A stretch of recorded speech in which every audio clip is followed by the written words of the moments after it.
इम्तियाज गुल साहब, अगर हम नरेंद्र मोदी की बात करें तो जिस तरह उन्होंने सियासी तौर पर, अस्करी तौर पर जो मैसेजेस पाकिस्तान को भेजे, पाकिस्तान की अब आंखें खुल जानी चाहिए। लेकिन आपसे यहाँ ये बात करना चाहूंगी कि जनरल असेंबली में जो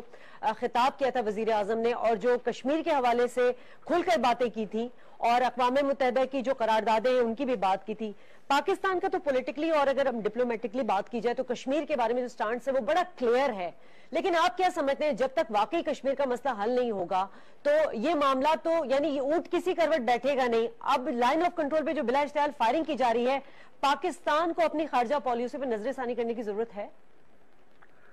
देखिए, जब तक पाकिस्तान के अंदर ये रट लगी रहेगी कि जब तक कश्मीर का मसला हल नहीं होता हम पाक भारत के साथ ताल्लुकात बहाल मामूल के मुताबिक नहीं ला सकते, दहशतगर्दी या कश्मीर में अस्करियत पसंदी खत्म नहीं होगी, उस वक्त तक भारत के साथ ताल्लुकात बेहतर नहीं हो सकते। उसमें अब तक हमारा जो बहुत बड़ा आप इत्तेहादी कह रहे हैं, दोस्त मुल्क कह रहे हैं, चीन, वो भी हमें बार बार गुज़िश्ता 20 वर्षों से ये कह रहा है, चीनी क़यादत ने बार बार गोशगुजार किया है पाकिस्तान को कि अगर आपके कोई मुतनाज़ा मसले हैं तो उनको पसे पुश डाल के मौजूदा हालात में आप इक्तिसादी एजेंडे पे ज्यादा जोर दें, मुल्क को अंदरूनी तौर पे ज्यादा मुस्तहकम बनाएं, सियासी इस्तेहकाम बहुत ज्यादा जरूरी है, और उसके बाद फिर आप गौर कीजिए, कोशिश कीजिए अपने मुतनाज़ मसाइल को हल करने की। चीन ने खुद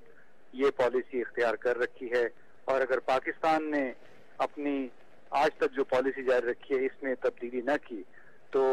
पाकिस्तान का पता नहीं अब इसके बाद क्या हशर होगा। आप देखिए कि भारत कहाँ पहुंच गया। स्टेट व्हाइट हाउस में भारतीय पहली मर्तबा किसी वजीर आजम ने मुसलसल 2 दिन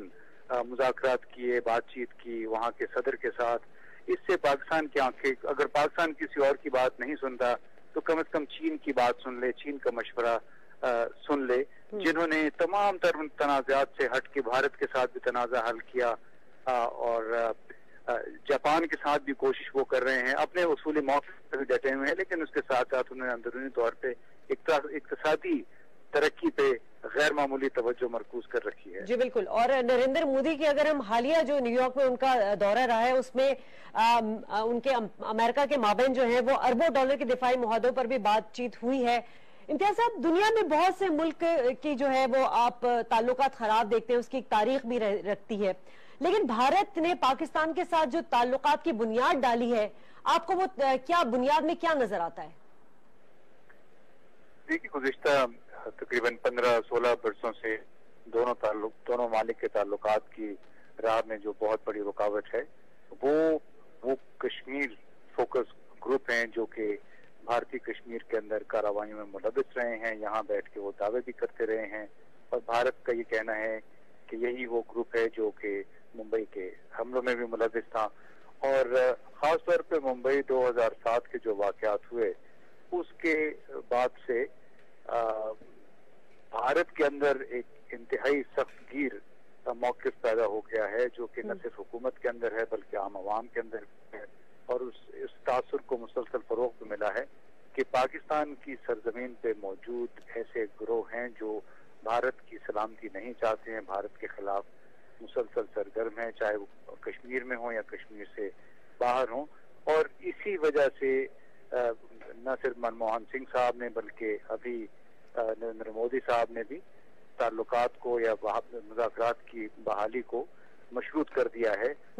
बकौल उनके वो टेररिस्ट इंफ्रास्ट्रक्चर जो कि पाकिस्तान में मौजूद है उसके खात्मे तक।